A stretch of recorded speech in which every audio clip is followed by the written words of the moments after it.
to say it again this week. You can't buy grace. You can't kiss up to grace. You can't rub up against grace. You can't even shack up with grace. But this grace only comes by, let me tell you, this grace only comes by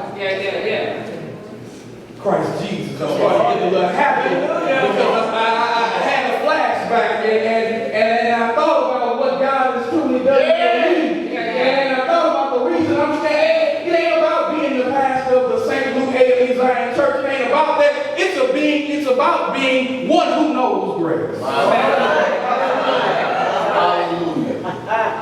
Because you can take the power away from me tomorrow. But I still know that I've been saved. Still by grace. By grace. I know I'm preaching to the choir today, but we must also make mention that since we have all received grace and all can testify to the power of grace, we must also understand that as beneficiaries of grace, we are on assignments. Don't you know that you're not saved just for your benefit? Everything that God does in our lives, including salvation, has a universal meaning attached to it. Let me put it like this. When God pulled you out of whatever God pulled you out of, when God delivered you from this, when God removed you from that, when God took you out of sinking sand and placed you on solid ground, it wasn't just for your benefit. It was so that others could see the hand of God on your life and you could be a living witness to the wonderful working power of God. Yeah, you weren't saved just for you. That's right. You weren't delivered just for you. You weren't snatched out of that foolishness just for you. It was so that you could be a witness, so that I could be a witness to the world as to the wonderful miracle working power of God. I don't have any problem telling people if God did it for me, then the same God can do it for you. The same God can do it for that loved one. The same God can do it for that co-worker. The same God can do it for that family member. There is no secret what God can do. What He's done for others. He will. Say He will. Ain't no maybes. Ain't no mights. He will do it. For you. And the reason that we aren't saved just for ourselves is simple. We are on assignment to share our testimony with somebody else. We must never mute our testimony. We must never stifle our testimony. But as disciples of God, we have been called to share our testimony. Because somebody really needs to hear your story of how you made it over. We got to tell that single mom who's raising multiple kids, I know it's hard, baby, but through God's help I did it. And the same God that blessed me is the same God that'll bless you. Don't you give up. Don't you give in. Don't you quit. You got to tell that young brother you can still succeed. I know you may have dropped out of school, but you still can go on and get your GED. You can get your GED and go to college. You can't give up on them because they got dreadlocks. You can't give up on them because their parents are saying, nobody gave up on you when you had your afro.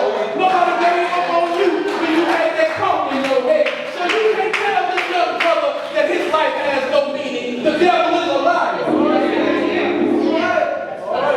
You got to understand that your testimony is not just for you. Your testimony is to help somebody else. So I don't have a problem telling you my story. Because if you hear it from me, it can't get lost in translation.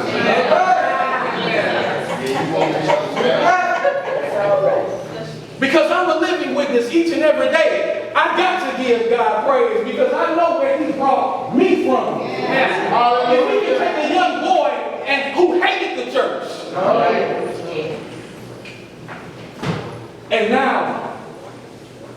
He's pastoring a church. Amen. Can I say it again? But God. But God.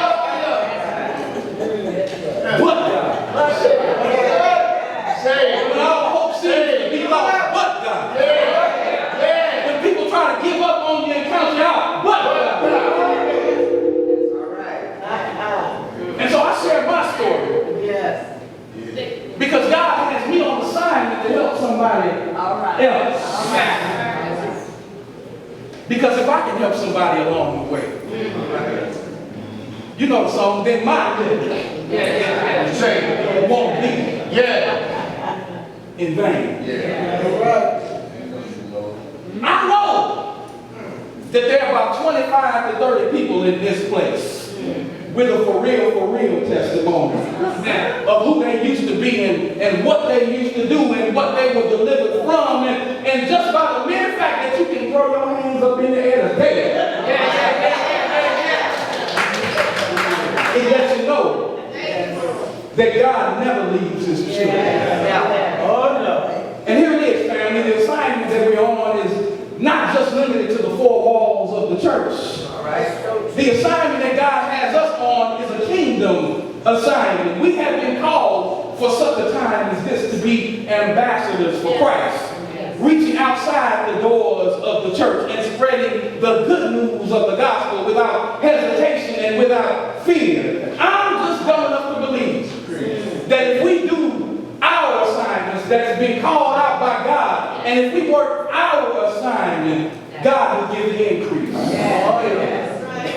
I had to learn as a young preacher, Sister Chan, I had to learn to be careful what I let come out of my mouth. Because what comes out of my mouth, then the people take on. So I'm not speaking decrease in the church. I'm speaking increase in the church. I ain't talking about decline in the church. Because if I always talk about decline, then I'm saying that God can move. And you know and I know that God can move. So I got to be careful that I don't have a woe is me spirit.